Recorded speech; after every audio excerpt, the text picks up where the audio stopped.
জীবনের এক একটা ভুল অপ্রাপ্তি যখন হয়ে ওঠে ইতিহাস, তখনই নাকি ধরা দেয় সফলতা। এসব জানলেও মেনে নিতে পারেন কজন? 1.5 যুগ ধরে টানা পারফর্ম করলেও গায়ে লেগে গিয়েছিল ট্যাগ, ভালো নেতা হতে পারলেন না এলেন ট্যাগ।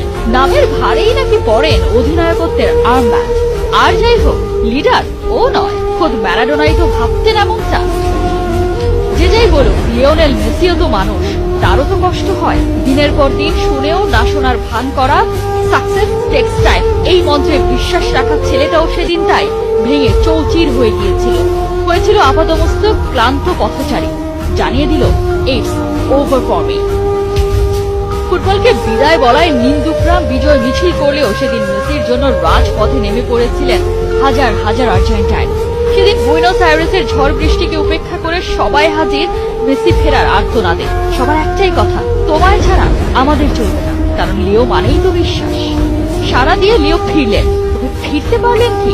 আবারও একটা বিশ্বকাপ ব্যর্থতা, আরো একটা কোপা আমেরিকা হার, আরো একবার ভেঙে পড়লেন লিওনেল মেসি। ঠিক সে সময় একটা প্রশ্ন পুরোপুরি বদলে দিল লিওকে। বড় পুত্র থিয়াগো জানতে চাইল তার বাবার কাছে, কেন সবার প্রিয় লিও নিজ দেশে সমালোচনার তীরে হন বিদ্ধ। ব্যাস বুঝে গেলেন, বেশি নুয়ে পড়লে পৃথিবী পিঠকে বানিয়ে ফেলে পাদানি। আর তখনই গুড বয় মেসি ভেতরে ভেতরে বদলে যেতে লাগলেন মাফিয়া মেসিতে। মাঠের নেতা লিও, মাঠের বাইরেও সবার দিকে তার সমান নজর। সাপোর্টিং স্টাফরা যখন 6 মাস বেতন পান না, তখন লিও তাদের হাতে টাকা তুলে দেন নিজ পকেট থেকে। দলকে ম্যাচ খেলাতে নিয়ে যান নিজ বিমান ভাড়ায়। এমন নেতা হতে পারেন কজন? সেই মেসির হাত ধরে 28 বছর পর কোপা আমেরিকার শিরোপা এলো আর্জেন্টিনার ঘরে।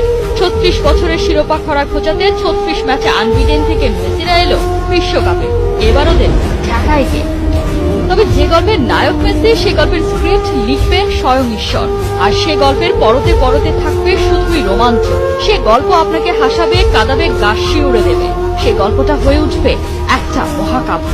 তাই তো বিশ্বকাপ জিততে আসা দলটাকেই কিনা হারিয়ে দিল সৌদি আরব। সবাই বলে উঠল, কোথায় তোমাদের নেতা, কোথায় লিওনেল মেসি? আবারও বুকের ভেতর যেন সেই ভায়োলিনওয়ালা করুণ সুরের ঝড় বইয়ে দিয়ে গেল, অথচ একটা গাছে পাতাও নড়ল না। তবে কি এখানেই শেষ?